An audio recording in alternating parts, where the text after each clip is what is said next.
Hey guys, I just wanted to come in here today to talk about something that I see that comes up quite a lot, not only in my client groups, but also in the Art of Healthy Authentic Marriages when I see on the posts that you guys are writing and some questions that are coming up, whether it is an issue that you're having with your spouse where your spouse just isn't hearing you, or you're feeling really disrespected, you don't like the way they're talking to you.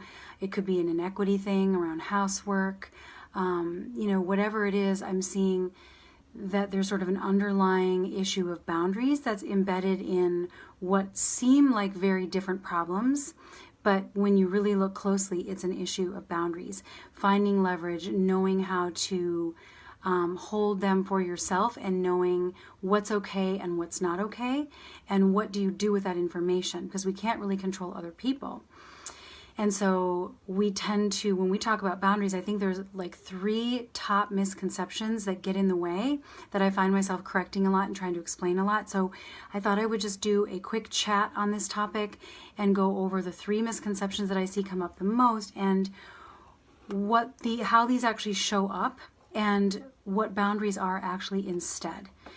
Because we tend to think that they are something different than what they are. And it sounds so simple, right? And I think when we talk about boundaries, we make assumptions that we know what that means. But actually, when I'm talking about boundaries, and in a lot of the groundbreaking work that's been done on boundaries, like by Brene Brown and some others in the relationship space, we're finding that it's just not as simple as it seems.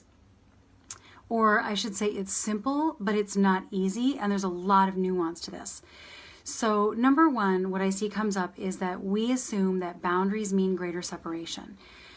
So we think, okay, a boundary means drawing a line, between me and my spouse, saying no. That creates more independence. I'm going to be saying no to people. I'm going to be refusing to do things that are expected of me. And then that means less connection. That means I'll be less available, or I'll be less giving. And while I might not be so taxed, I don't really see how that's going to help my marriage. My spouse is going to be offended, right? So you hesitate, and so you don't want to say no. You're afraid you're going to hurt someone's feelings. You're afraid of what that might mean. Are you going to lose connection if you set a boundary?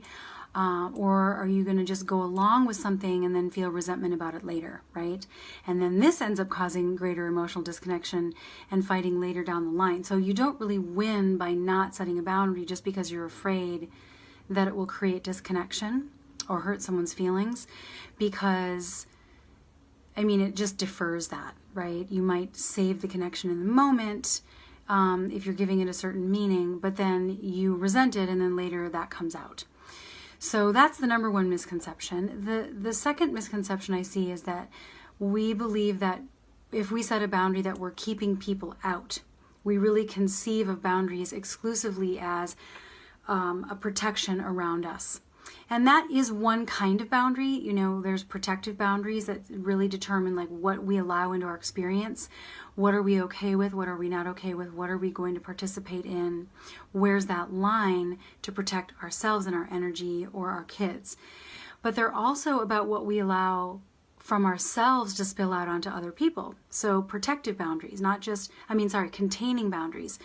Not just the kind that protect us, but the kind that protect others, where we contain ourselves a little bit. So an example of this is if we don't have good containing boundaries, we might forget how we impact our spouse in the marriage. We might feel justified to be mad at them and then express that anger however we want to express it, with unbridled self-expression, or we'll spill out of our own boundary onto others. Another example would be telling somebody what to do, or, stepping out of our lane, analyzing them and telling them about themselves, speaking for our spouse's intention, saying, here's what you were doing, here's why you were doing it, making meaning for them and assuming that we're right. That's an example of a boundary violation where we're not properly containing ourselves and then spilling out onto other people. We might think that we're holding a line, but what we're actually doing is violating another person's line. And so this is the thing that we have to remember with boundaries, is that it's not just protecting us, but protecting other people. And then the third misconception is that boundaries are something that we set on another person. This comes up all the time. I hear people say, well, I just need to set that boundary on my spouse.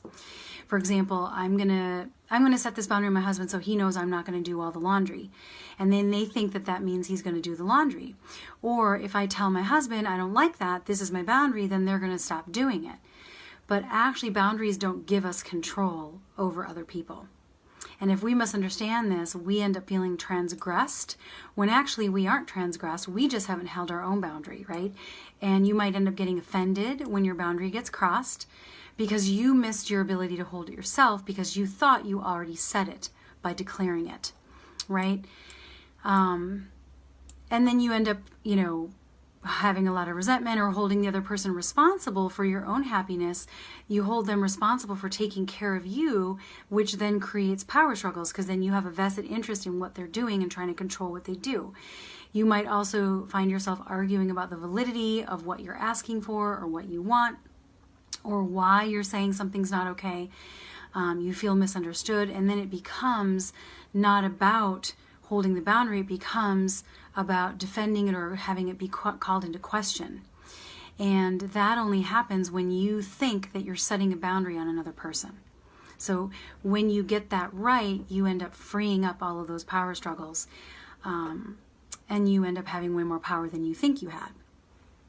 Because here's the thing, here's the truth about boundaries. Boundaries actually, they don't create more separation. They actually, yes, sometimes it means saying no to something, but when we're holding our boundaries in a healthy way, we're actually saying yes to something more wholeheartedly. We're saying yes with more generosity, and that means less resentment. So then, with those stronger boundaries, when you're confident in your boundaries, what you do give is so much more generous. You're not withholding because you're worried that you're going to overextend. So you end up more connected and more generous because you have stronger boundaries. So it's actually a little bit counterintuitive.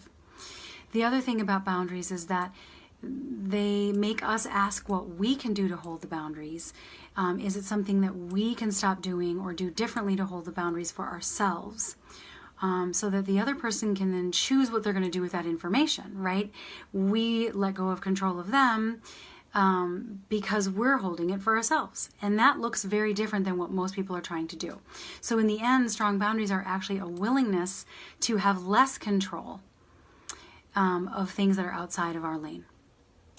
So that's the thing that's sort of ironic, is that you let go of control by setting your own boundaries. You let go of the things that you actually can't control in the first place, though. So you end up with more power. You end up tapping into where you actually have leverage, what kind of power you actually have, because now you're not spending all your time trying to get somebody else to hold your own boundary. Does that make sense? You end up with way more freedom, even though it's a lot harder to do. So that's it in a nutshell. If you're feeling stuck in a dynamic that you don't like, if you find yourself playing a role that you don't want to play, that you feel like you didn't even choose consciously, maybe that you got cast in, maybe it's a role you took as a kid that you're still playing that you don't want to play anymore, or just in general, if you're doing things you don't want to be doing, then that's an issue of boundaries. So the first thing is you have to ask yourself really simply and clearly, what's okay and what's not okay? Where is the line for me? Not where should it be or where is it for somebody else, but where is it truly for me? And what will I do differently to start honoring those boundaries for myself? It's actually in the greatest interest of everyone. If you're feeling guilty even thinking about doing this, which a lot of people do, remember that you're actually not doing anybody any favors by not holding your own boundaries, by hoping that someone else will hold them for you. You actually are doing a great disservice, because if you dishonor your own boundaries, you end up having less resources and more resentment, and then you end up acting out in ways that are not really in alignment with who you want to be. So you owe it to not only yourself, but really everyone that you love to get really clear on what your boundaries are and to hold them and to sustain them.